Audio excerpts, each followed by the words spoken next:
शैतानिर्रजीम बिस्मिल्लाहिर्रहमानिर्रहीम। सूरह अल-अनआम आयत 154।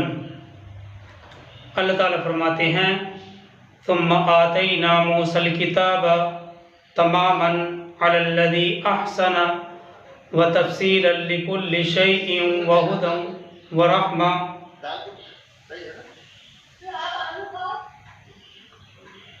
सुम्मा आतैना मूसल किताब तमामन अलल्लज़ी अहसना व तफसीलन लिकुल्लि शैइन व हुदन व रहमा।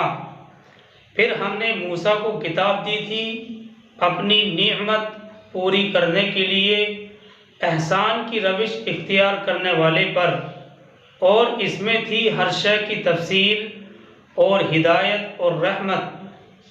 सुम्मा आतैना, फिर हमने मूसा को दी थी किताब अपनी नेमत पूरी करने के लिए, तमामन अलल्लज़ी अहसना व तफसीलन लिकुल्लि शैइन, अपनी नेमत पूरी करने के लिए, एहसान की रविश इख्तियार करने वाले पर, और इसमें थी हर शय की तफसील और हिदायत और रहमत।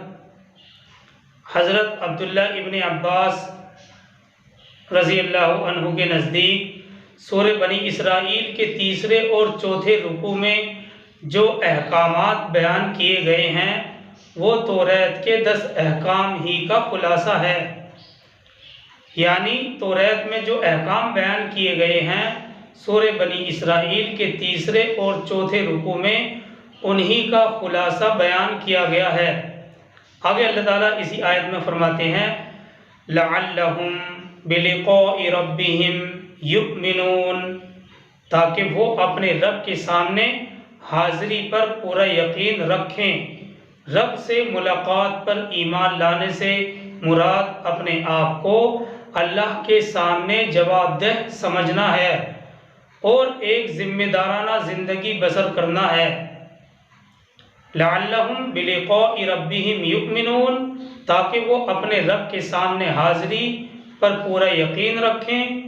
जी हाँ, रब से मुलाकात पर ईमान लाने से मुराद अपने आप को अल्लाह के सामने जवाबदेह समझना है और एक जिम्मेदाराना ज़िंदगी बसर करना है।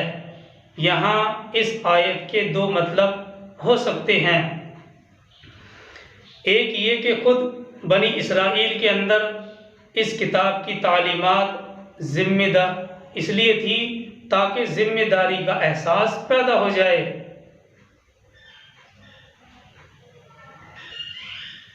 एक ये है कि बनी इसराइल के अंदर इस किताब की तालीमात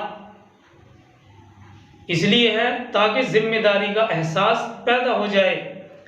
दूसरा मतलब ये भी बयान किया गया है कि आम लोग इस निज़ाम ज़िंदगी का मुतालिया करके, आम लोग इस निज़ाम ज़िंदगी को पढ़कर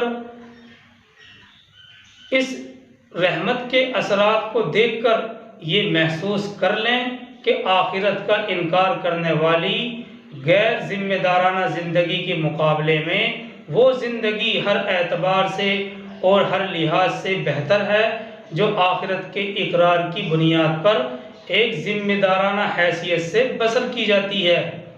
जी हाँ, ये तालीमात का मकसद यही है कि इस तालीमात का मुताला करके और इस रहमत के असरात को देखकर ये महसूस कर लें, ये एहसास हमारे अंदर पैदा हो जाए कि आखिरत का इनकार करने वाली गैर जिम्मेदाराना ज़िंदगी के मुकाबले में वो ज़िंदगी हर एतबार और हर लिहाज से बेहतर है जो आखिरत के इकरार की बुनियाद पर एक जिम्मेदाराना हैसियत से गुजारी जाती है, एक जिम्मेदाराना हैसियत से बसर की जाती है। और इस तरह से ये गौर व फिक्र हमें इनकार से ईमान की तरफ खींच लाएगा, क्योंकि आयत के अल्फाज आम हैं, इसलिए ये तालीमात सबके लिए है।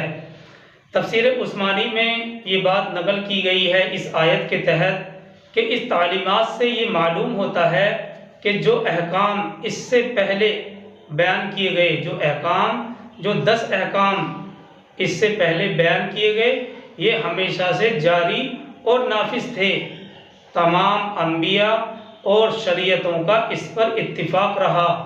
और उसके बाद हक़ सुब्हानहू व तआला ने हज़रत मूसा अलैहिस्सलाम पर तौरात नाजिल की, जिसमें शरीयत की मज़ीद और भी ज़्यादा तफसील बयान कर दी गई। तौरात को नाजिल करके अल्लाह सुब्हानहू व तआला ने उस ज़माने के नेक काम करने वालों पर अपनी नेमत को पूरी फरमा दी।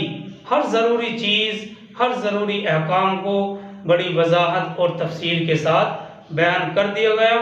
हिदायत और रहमत के दरवाज़े खोल दिए गए ताकि उसे समझकर लोग अपने परवरदिगार से मुलाकात का यकीन हासिल कर लें। ये वजाहत तफसीर उस्मानी में है कि जो अहकाम इससे पहले जो 10 अहकामात हैं वो बयान किए गए, वो 10 अहकामात तफसील के साथ हमने बयान किए। नंबर 1 शिर्क, वालिदैन की नाफरमानी, कत्ल औलाद से बचना, बेहयाई से बचना, किसी का नाहक खून करने से बचना, यतीम के माल के करीब भी न जाना, नापतोल में कमी न करना, बात कहने में सच्चाई का लिहाज रखना, अल्लाह के अहद को पूरा करना, दीन इस्लाम के सीधे रास्ते को इख्तियार करना। तो ये अहकामात 10 अहकामात जो बयान किए गए ये हमेशा से जारी और नाफिज थे। तमाम अम्बिया और शरीयतों का इस पर इत्तिफाक रहा। और उसके बाद हक़ सुब्हानहू व तआला ने हज़रत मूसा अलैहिस्सलाम पर तौरात नाजिल की, जिसमें शरीयत की मज़ीद तफसील बयान की गई। तौरात को नाजिल करके अल्लाह सुब्हानहू व तआला ने उस ज़माने के नेक काम करने वालों पर अपनी नेमत को मुकम्मल फरमा दिया और हर ज़रूरी मसाइल, हर ज़रूरी मसले को बड़ी वजाहत के साथ बयान कर दिया। हिदायत और रहमत के दरवाज़े खोल दिए गए ताकि उसे समझकर लोग अपने परवरदिगार से मुलाकात करने का यकीन हासिल कर लें। तो ये वजाहत है जो आयत 154 से समझ में आती है। अल्लाह ताला फरमाते हैं सुम्मा आतैना मूसल किताब तमामन अलल्लज़ी अहसना व तफसीलन लिकुल्लि शैइन व हुदन व रहमा। फिर हमने मूसा को किताब दी थी अपनी नेमत पूरी करने के लिए, एहसान की रविश इख्तियार करने वाले पर, और उसमें हर शय की तफसील और हिदायत और रहमत थी। आगे चलते हैं इसी सूरह अल-अनआम की आयत 155 की तरफ। अल्लाह ताला फरमाते हैं, और यहाँ से इस सूरा का यानी सूरह अल-अनआम का आखिरी रुकू शुरू हो रहा है। इसके बाद, इस रुकू के बाद ये सूरह अल-अनआम मुकम्मल हो जाएगी। अल्लाह ताला फरमाते हैं सूरह अल-अनआम की आयत 155 के अंदर, वहाज़ा किताबुन अंज़लनाहु मुबारकुन फत्तबिऊहु वत्तकू लअल्लकुम तुरहमून। वहाज़ा किताबुन अंज़लनाहु मुबारकुन फत्तबिऊहु वत्तकू लअल्लकुम तुरहमून।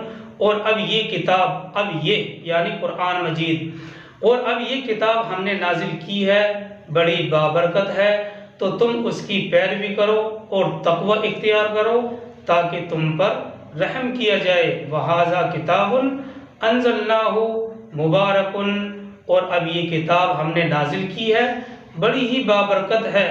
फत्तबिऊहु, तो तुम उसकी पैरवी करो और तक़वा इख्तियार करो ताकि तुम पर रहम किया जाए।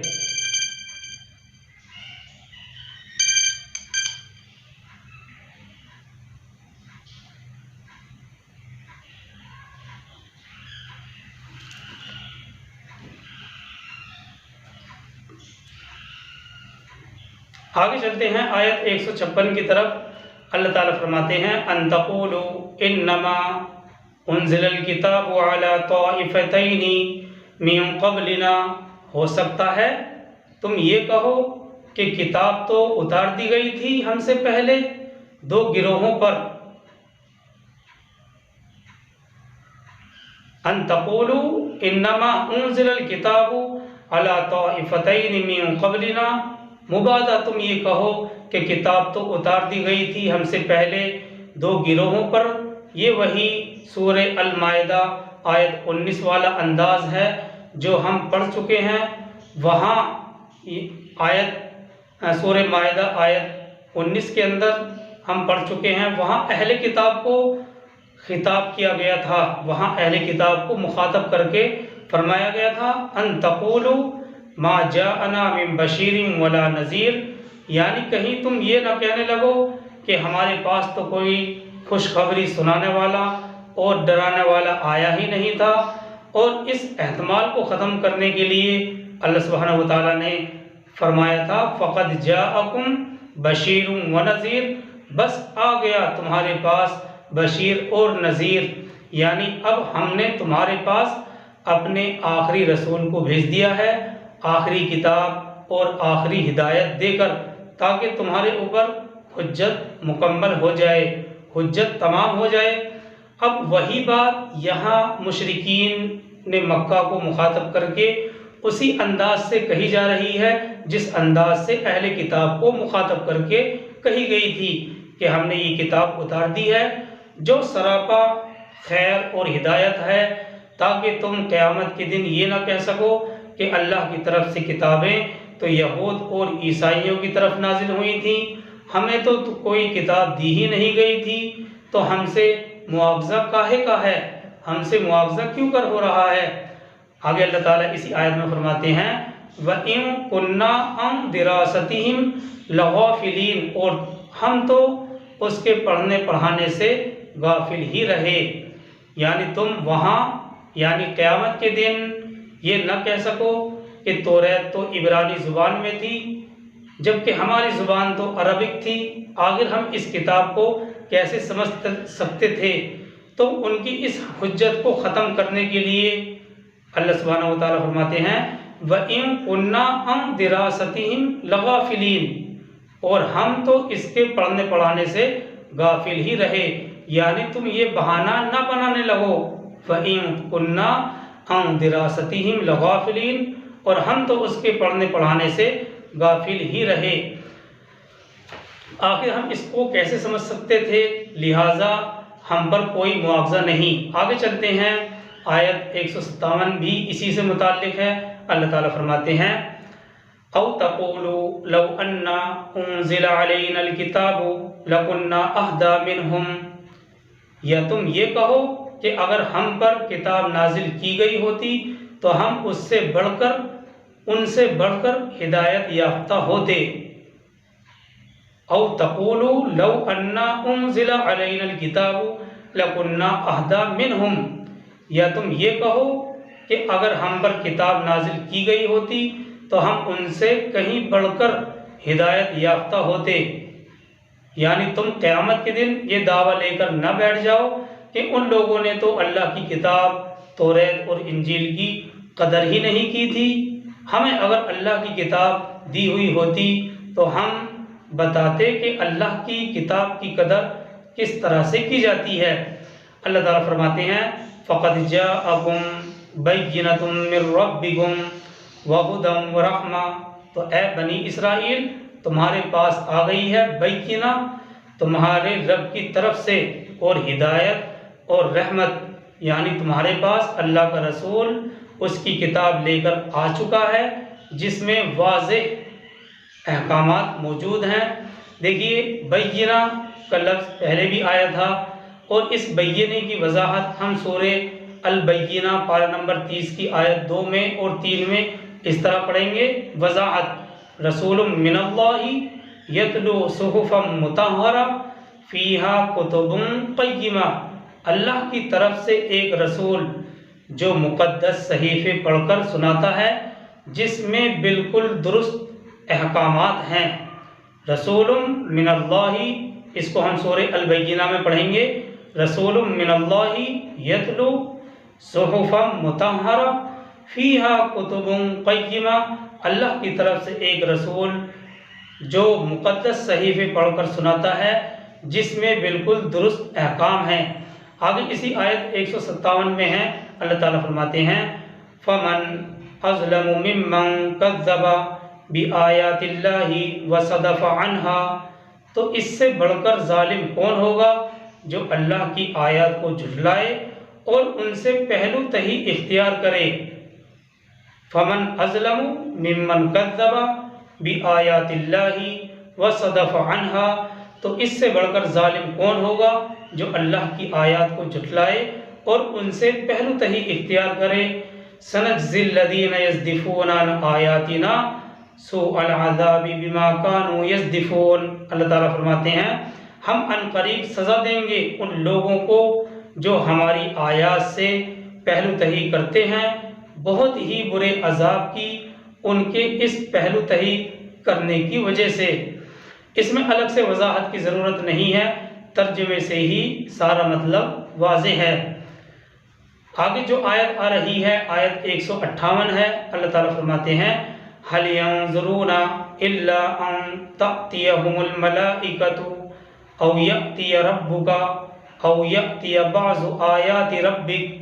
ये लोग किस चीज़ का इंतज़ार कर रहे हैं अलावा इसके कि उनके पास फरिश्ते आ जाएं, या आपका रब खुद आ जाए, या फिर आपके रब की कोई निशानी आ जाए।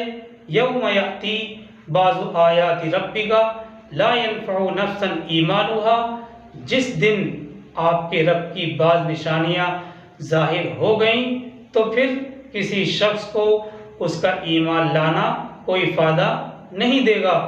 लम तकुन आमनत मिन क़ब्लु औ कसबत फ़ी ईमानिहा खैरा, जो पहले से ईमान नहीं ला चुका था, जो पहले से ईमान नहीं लाया था, उसने अपने ईमान में कुछ खैर नहीं कमाया था। ये बात देखिए, पहले आयत समझ लीजिए। लम तकुन आमनत मिन क़ब्लु औ कसबत फ़ी ईमानिहा खैरा, जो पहले से ईमान नहीं ला चुका था या उसने अपने ईमान में से कुछ खैर नहीं कमा लिया था। ये बात पहले भी बयान की जा चुकी है कि इंसान के इम्तिहान का असल जवाज़ दरअसल उस वक्त तक है जब तक के गैब का पर्दा पड़ा हुआ है। जब गैब का पर्दा हट जाएगा तो ये इम्तिहान भी ख़त्म हो जाएगा। उस वक्त जब के गैब का पर्दा हट जाएगा उस वक्त तो भाई सूरत हाल ये सामने आएगी कि इसमें तो बड़े बड़े कुफ्र करने वाले, बड़े बड़े शिर्क करने वाले आबिद जाहिद बनने की कोशिश करेंगे। लेकिन जो शख्स ये निशानियां जाहिर होने से पहले ईमान नहीं लाया था और ईमान की हालत में उसने आमाल सालिहा जमा नहीं किए थे, उसके बाद में ईमान लाना और नेक आमाल करना ये कोई फ़ायदा नहीं देगा। जब गैब का पर्दा हट जाएगा तो बड़े बड़े मुशरिक, बड़े बड़े कुफ्र करने वाले ये सब के सब आबिद और जाहिद बनने की कोशिश करेंगे। लेकिन जो शख्स ये निशानियां ज़ाहिर होने से पहले ईमान नहीं लाया था और ईमान की हालत में उसने आमाल सालिहा को जमा नहीं किया था, उसके बाद में ईमान लाना और नेक आमाल करने की कोशिश करना बेफ़ायदा है। इसका कोई फ़ायदा नहीं, कोई हासिल नहीं। आगे अल्लाह ताला फरमाते हैं क़ुल इंतज़िरू इन्ना मुंतज़िरून, तो ए नबी सल्लल्लाहु अलैहि वसल्लम कह दीजिए कि तुम भी इंतज़ार करो और हम भी इंतज़ार कर रहे हैं। यानी अब इस बात का इंतज़ार करो कि अल्लाह की तरफ से तुम्हारे बारे में क्या फ़ैसला होता है और अल्लाह सुब्हानहू व तआला की तरफ से तुम्हारे बारे में क्या फ़ैसला किया जाता है। अगली आयत 159 है। अल्लाह ताला फरमाते हैं इन्नल्लज़ीना फ़र्रक़ू दीनहुम व कानू शियअन लस्ता मिनहुम फ़ी शैइन। इन्नल्लज़ीना फ़र्रक़ू दीनहुम व कानू शियअन लस्ता मिनहुम फ़ी शैइन। ए नबी सल्लल्लाहु अलैहि वसल्लम, जिन लोगों ने अपने दीन के टुकड़े टुकड़े कर दिए, दीन के अंदर फ़िरक़ा डाल दिया और वो गुमराह और वो गिरोहों में तकसीम हो गए, वकानु शियअन, और वो गिरोहों में तकसीम हो गए। लस्ता मिनहुम फ़ी शै, आपका उनसे कोई ताल्लुक़ नहीं। ए नबी सल्लल्लाहु अलैहि वसल्लम, जिन लोगों ने अपने दीन के टुकड़े टुकड़े कर दिए और वो गिरोहों में तकसीम हो गए, आपका उनसे कोई ताल्लुक़, कोई लेना देना नहीं है। ये वही वहदत अदियान, वहदत अदियान कहा जाता है, यानी तमाम मज़ाहिब के एक होने का जो तसव्वुर है उसको वहदत ईमान कहा जाता है। ये वही वहदत ईमान यानी तमाम मज़ाहिब के एक होने का तसव्वुर है। और इसका सबक सूरह बकरा की आयत 213 में हम पढ़ चुके हैं। कानन नासु उम्मतम वाहिदा, बल्कि पहले पारे की दूसरी आयत है गालिबन, कानन नासु उम्मतम वाहिदा वकज़ालिका जअलनाकुम उम्मतन वसतन, और फिर कानन नासु उम्मतम वाहिदा कि पहले तमाम लोग एक ही दीन पर थे, तमाम लोग एक ही दीन पर थे, फिर लोग सिरात मुस्तकीम से मुनहरिफ हो गए और आहिस्ता आहिस्ता मुख्तलिफ गिरोहों ने अपने अपने रास्ते अलग बना लिए। चुनाचे यहाँ सरकार दो आलम सल्लल्लाहु अलैहि वसल्लम से कहा जा रहा है कि जो लोग सिरात मुस्तकीम को छोड़कर अपने खुद बनाए हुए टेढ़े मेढ़े रास्तों पर चल रहे हैं, वो सब के सब गुमराह हैं, सब के सब गुमराही में पड़े हुए हैं, और आपका इन गुमराह लोगों से कोई ताल्लुक नहीं है। इन्नल्लज़ीना फ़र्रक़ू दीनहुम वकानू शियअन लस्त मिनहुम फ़ी शैइन, ए नबी सल्लल्लाहु अलैहि वसल्लम, जिन लोगों ने अपने दीन के टुकड़े टुकड़े कर दिए और वो गिरोहों में तकसीम हो गए, आपका उनसे कोई ताल्लुक नहीं है। इन्नमा अमरुहुम इलल्लाहि सुम्मा युनब्बिउहुम बिमा कानू यफ़अलून, उनका मामला अल्लाह के पास है, अल्लाह के इख्तियार में है, फिर अल्लाह सुब्हानहू व तआला उनको बाखबर कर देगा उनके कामों से जो वो करते थे। तो ये वजाहत थी जो आयत 159 तक समझ में आती है। अल्लाह ताला हम सबको अमल की तौफीक अता फरमाए। सुब्हानल्लाहि व बिहम्दिही सुब्हानकल्लाहुम्मा व बिहम्दिका व नशहदु अन ला इलाहा इल्ला अंता व नस्तगफिरुका व नतूबु इलैक। सुब्हान रब्बिका रब्बिल इज्जति अम्मा यसिफून व सलामुन अलल मुरसलीन वल्हम्दुलिल्लाहि रब्बिल आलमीन। अल्हम्दुलिल्लाह, जज़ाकल्लाह खैर हाफिज़ साहब। और किसकी